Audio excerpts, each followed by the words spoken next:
Balasz. Thank you. Nice to be here. Thank you. It's wonderful to be here. Congratulations to all that you elected President Trump. I think you saved your country and you did a great thing to Europe and the world and for my country as well. Okay, so we have to take care of business. What is Hungarian from Trump 1 and you know it? Trump nyert, mi megmondtuk. Very good. That's great. By the way, we've had 4 CPAC Hungaries, so we will have That's a true. 4th Yeah, the coming up 4th. in May. Is everyone invited? Yes, you have standing invitation. Come and visit us. Budapest is safe and sound. Safe and sound. It's amazing how when we first started collaborating with each other, with the center, with Miklos and the whole gang, people inside of government, people outside of government, everyone said, why would you go to Hungary? And then I read the Washington Post. I didn't know this. Apparently your prime minister is like a dictator or something. I didn't realize this. And then he was like a fascist dictator who rigged elections. And that's what I was told. And I remember telling one of these reporters, I think it might have been at the Washington Post, I was like, wait a minute, I'm always reading that you say you can't rig elections, and now you can rig elections. How did all that disinformation transform into the fact now people look at Viktor Orban and say, he's in many ways the leader of Europe? I mean, first of all, the liberals are doing the same with everyone. They did the same with... You mean lying? Yeah, lying. With your president, they did the same with everybody who is opposing their power structures. That's how things look like. And second, if you represent the truth as a politician, and as it is done by my prime minister, then time is on your side. It means that it will turn out that your decisions, even if those were criticized heavily by the liberal institutions, and they did everything to destroy you, like we were dictators, fascists, Putin's puppets, whatsoever. But time is on your side, and it proves that you were wrong during all time. And that was the case with the migration, when we were saying that letting in hundreds and hundreds of thousands of illegal migrants to Europe and to our country, it's not a good idea.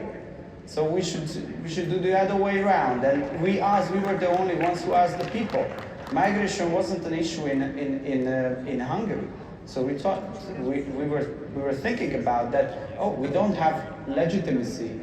What decisions should be made? So let's ask the people. And we asked the people. We organized national referendum, and obviously overwhelming majority, even those who are disagreeing with the government, were saying no to illegal migration. And then we stopped it, and then we canceled it.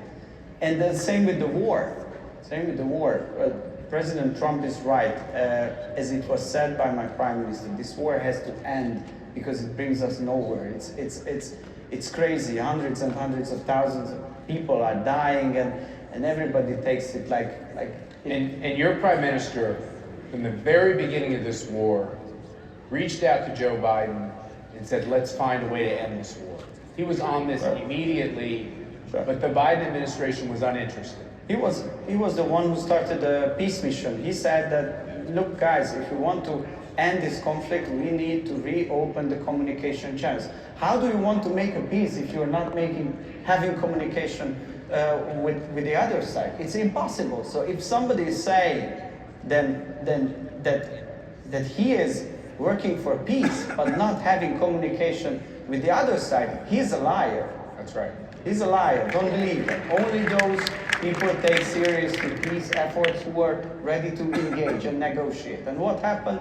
Only as a news, it's a small news, negotiations started immediately. Energy prices went down, stock markets went up. There is again hope. So important. Communication is important. Peace talks are hard, but communication is important. So there's this special relationship with Donald Trump and Viktor Orban, which is multi-dimensional, 2 amazing guys, very different guys. I think the Western press tries to act like they're the same. They have some similar characteristics, strength, endurance, same policies, but they're different in a lot of ways too, right?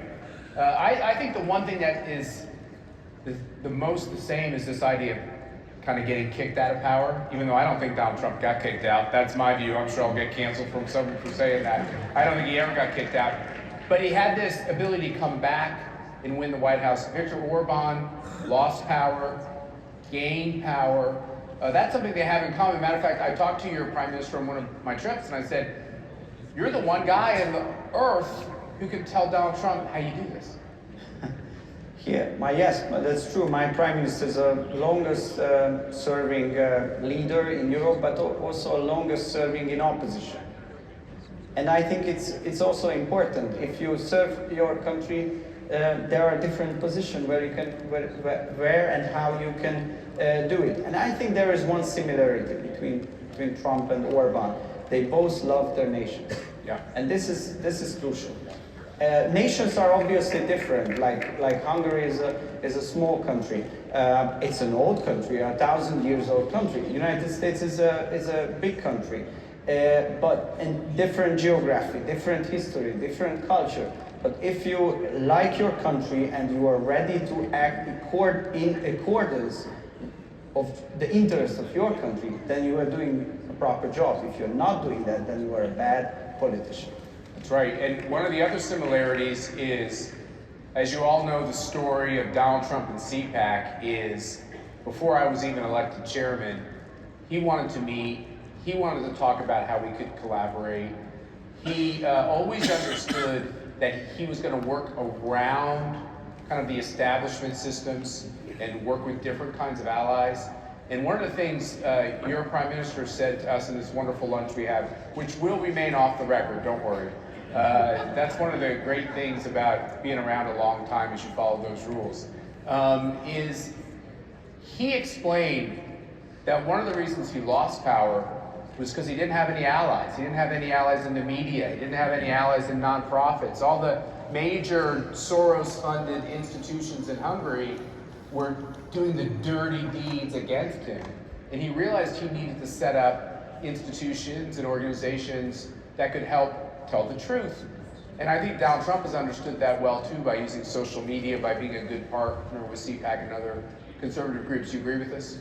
I agree with you. I think the Western world is healing, and we are like national conservatives, if I may call ourselves that way. So it means that we want to save our nation, and we want to see our nation thrive. This is our goal. This is why we engage in public life. But if we want to save our nations, we have to cooperate, because the liberals, they do cooperate. They have an enormous power structure. Well-funded, US aid and other organizations who are using American taxpayers. Okay, so let me just stop you. On behalf of the American taxpayer, we apologize to the good people of Hungary that our government tried to destabilize Orban and the good leaders in Europe. We appreciate it, but unfortunately, Brussels... Nobody in this room had anything to do with that. Brussels... Well, maybe some on the way back, but not the rest of us. Brussels is doing the same, so it's our job to kick them out. Yeah. It's like ridiculous. Hungarian people voted against illegal migration, and what is happening? Brussels is using legal sanctions against us. We have to pay €1 million. So they're bribing, basically blackmailing your government. Just because you want to have a border. They're saying we're not going to hold back on the revenue you should be getting from the EU. Every day, the amount of money the EU owes you grows. Yeah, every day, €1 million we have to pay. But compared to the other option that we let everybody in and we let to have a country which is destroyed, it's the better option. So this is the reason in the long term we need a change. We need a change, not just in Washington, but in Brussels as well. Europe, liberal elites, they are the most isolated people now, because they are isolated themselves from Trump, and the new administration isolated themselves from Russia, isolated themselves from China, and they are desperate. But for this reason, they are dangerous, and they are ready to do anything to crush their opponents. So we will not let it happen. Don't let it happen. Don't let it happen. Okay, so I think we have some great titles to some of our talks. Do you know why I think they're great? Because I came up with some of them, so let me just bask in a tiny little bit of my glory. But there was this concept in America that we needed to have a truce on social issues. We shouldn't talk about questions like when life begins, what is marriage, what is gender, all that stuff. Let the teachers handle it in the schools. And as a party, what we should do is just try to lower taxes, lower regulations. And over time, I think Donald Trump, who's not necessarily a culture warrior, understood that it was questions of immigration, questions of families, question of the continuation of our society that were paramount. Viktor Orban realized this when he came back to power. One of the most amazing things he has done with his party is try to change all these government regulations so that people want to get married. People want to have kids. There's little Hungarian babies in mother's arms. And you're not going to have a country if your people don't, right, have kids. Yeah. And this idea that you're going to bring in all these migrants to be the next generation in Hungary is something you guys reject.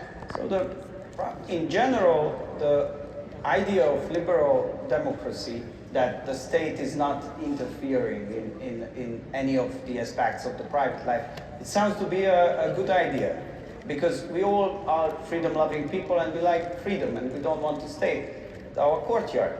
But in reality, what happened? The left used this argumentation to overtake the institutions, and the liberal state was interfering into the private matters. They were saying that... Once again, are you saying they were lying?